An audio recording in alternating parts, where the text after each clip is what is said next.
आलेले नाशिक जिल्ह्याहून या ठिकाणी नमस्कार करता हूं और प्रोग्राम की शुरुआत करता हूं। मेरे भाइयों, हम 1 साल से नहीं 3 साल से ये आज के दिन की राह देख रहे हैं। कोरोना की वजह से 2 साल तो वैसे ही हम प्रोग्राम नहीं कर सके। बाबा का जन्म जयंती रहता है 30 नवंबर, शेषराव महाराज का जन्म दिवस है 30 नवंबर 1952 52।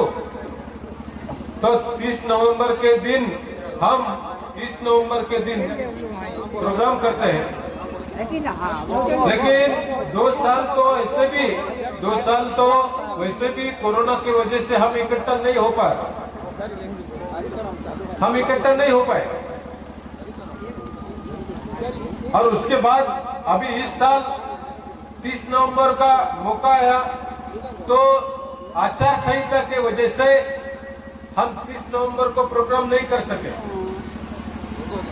इसीलिए ये प्रोग्राम ये आज का 14 तारीख को आगे करना पड़ा। मेरे भाइयों, आप और मैं एक परिवार है।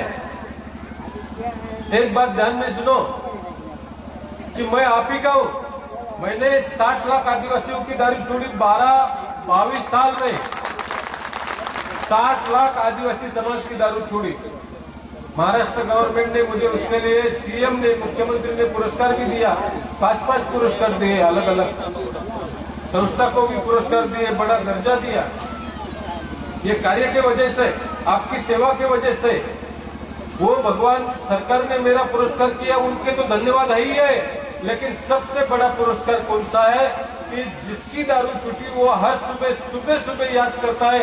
इससे बड़ा और कोई पुरस्कार नहीं है। और उसके बच्चे दुआ देते हैं, उसकी पत्नी दुआ देती है कि शेषराव बाबा की वजह से मेरा संसार सुखी हो गया, शेषराव बाबा की वजह से मेरा परिवार सुखी हो गया, मेरे बच्चे स्कूल में जाने लग गए, मेरे घर में अनाज रहने लग गया, मेरे घर में हर दिन दिवाली है। ये दिवाली अगर किसी ने लाई है तो शेषराव बाबा ने लाई हमारे घर में। शेषराव बाबा ने हमारे लिए ही जन्म लिया था। शेषराव बाबा को साक्षात जंगल में भगवान शिव जी ने दर्शन दिया, मरते मरते बचाया। शेषराव बाबा तो फांस लेने वाला था, फांसी लेके मरने वाला था दारू की वजह से। लेकिन आइन वक्त पे लास्ट के समय भगवान शिव जी ने बाबा को बचाया और बोले कि तेरा जन्म एक खास काम के लिए हुआ है, लेकिन मैं फिर भी तेरी इच्छा जानना चाहता हूं कि शेषराव तेरी इच्छा क्या है। तब शेषराव महाराज ने सिर्फ एक ही इच्छा बोली कि हे भगवान भोलेनाथ, तेरा दर्शन मेरे लिए वरदान है, क्योंकि 50-50 जन्म जो तपस्या करते उनको भी तो दर्शन नहीं देता और मेरे जैसे। तो भगवान शिव जी बोले कि तेरे हाथ पे जो चिन्ह है तो खुद की पहचान भूल गया कि तू कौन है। तेरा जन्म खुद परमात्मा का अंश है, तू मेरा ही अंश है। लेकिन फिर भी अभी तेरे को क्या चाहिए, तुझे क्या चाहिए। तब शेषराव बाबा ने एक ही वरदान मांगा कि हे भगवान, अगर आप देना चाहते हैं तो सिर्फ मुझे ऐसी शक्ति दे दो, ऐसी शक्ति दे दो कि मेरे हाथ से पब्लिक का, लोगों का, समाज का सेवा होना चाहिए, उनकी दारू छूटनी चाहिए, उनका व्यसन छूटना चाहिए, ऐसा मुझे वरदान दो। शेषराव बाबा ने सोना चांदी नहीं मांगा, शेषराव बाबा ने पद नहीं मांगा, कुछ बंगले नहीं मांगे, गाड़ी नहीं मांगा, लेकिन शेषराव बाबा ने हीरे जवाहरात नहीं मांगे। शेषराव बाबा ने सिर्फ एक ही चीज मांगी कि हे भगवान, मेरे हाथ से लोगों की दारू छूटनी चाहिए, उनका कल्याण होना चाहिए। अभी खुद बोलो, अपना समाज, आदिवासी समाज, मैं आज से आपके साथ में नहीं हूं, 22 साल से हूं। उससे पहले भी मैं बाबा के साथ आता था, छोटा था।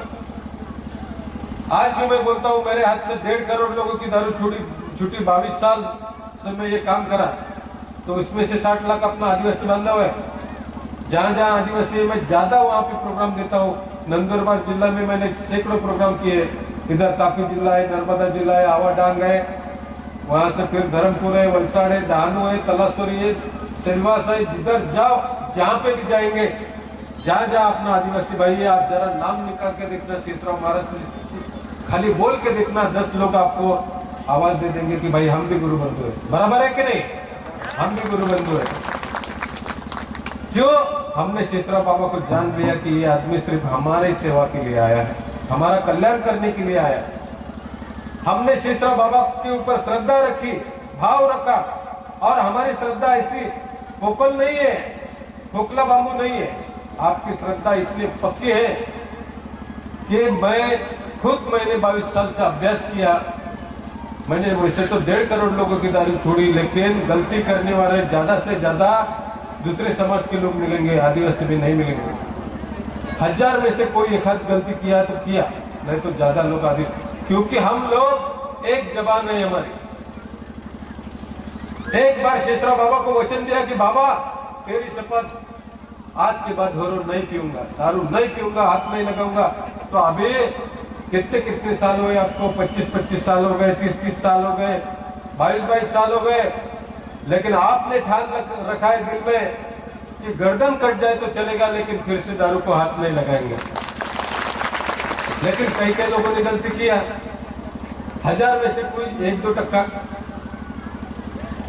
100 में से 1-2%, वो भी एक कोरोना की वजह से। कोरोना में कोई दवा देता था तो वो भी दारू में देता था, और पहले फिर हम ढक्कन से शुरू हो गए कुछ, बाद में फिर क्वार्टर शुरू कर दी। पहले ढक्कन से पीते थे, क्योंकि ये मोबाइल पे मैसेज आ गया कि जो पीने वाले सिर्फ वही जिंदा बचने वाले, बाकी के ऊपर जाने वाले तो जो।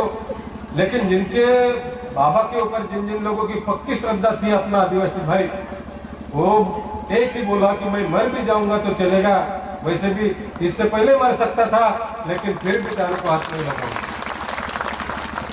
अपना कुछ नुकसान हुआ क्या? नहीं हुआ, उल्टा फायदा हो गया। 25 साल पहले का मैं खुद नहीं बोलता। आप खुद सोचो, 25 साल पहले का जो चित्र था शेषराव बाबा आने से पहले, 30 साल पहले की बात, और आज का अपना फायदा हुआ कि नहीं हुआ?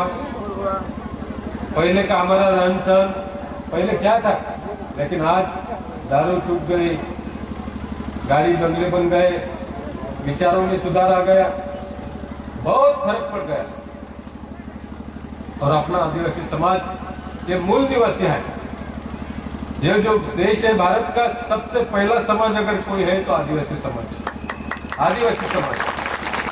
उसके बाद बाकी सब लोग आ गए, लेकिन दूसरी एक बात, आदिवासी जो है वो दिल का राजा है, और ये सिर्फ साधु संतों को पसंद नहीं आता, भगवान को भी पसंद आता है, क्योंकि उसके दिल में कोई कपट नहीं है, कोई मैल नहीं है, वो सच्चा ईश्वर का प्यारा भक्त है। दूसरी बात,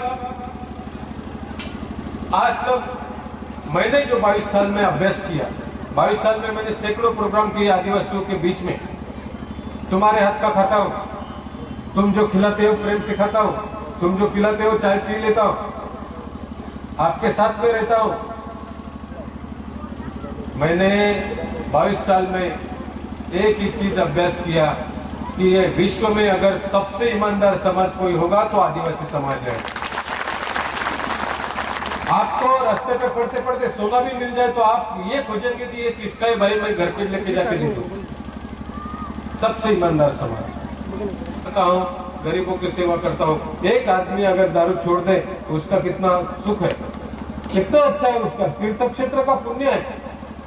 और मेरे भाइयों, सबसे ज्यादा खुशी मुझे ये होती है कि अपना गरीब भाई सुधर जाता है।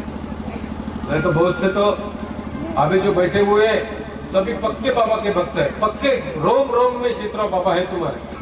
तुम्हारा कुछ नुकसान नहीं होता, कोई संकट भी आता है, तुम शेषराव बाबा के फोटो के पास जाके शेषराव बाबा को हाथ जोड़ते हो। बहुत लोगों को अनुभव है, संकट दूर हो जाता है, क्योंकि इतना पावर शेषराव बाबा के नाम में है, सिर्फ नाम में। शेषराव बाबा के हाथ में स्वस्तिक था, त्रिशूल था, पद्म था, जन्म से ही। क्योंकि हर एक आदमी की पहचान होती है, चिन्ह होता है। संतों का पहचान क्या है, संतों की चिन्ह क्या, कैसे हम संतों को पहचान कि ये आदमी हमसे अलग कैसे है, हजारों लोगों में लाखों लोगों में ये आदमी अलग कैसे है। ये कैसे इसके पास ज्यादा शक्ति है, ये कैसे पहचानते हम?